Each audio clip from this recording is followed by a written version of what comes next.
Um, Guys, ako po ay humihingi ng donasyon para po sa aking operasyon.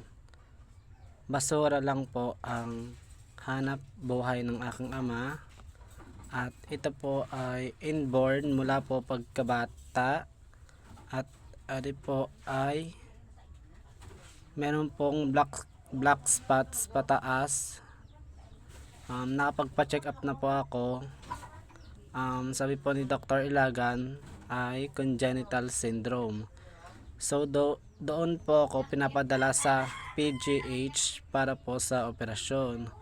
Ang kaso po, wala po kaming ganoong pera, kaya po sana mapansin niyo po itong video.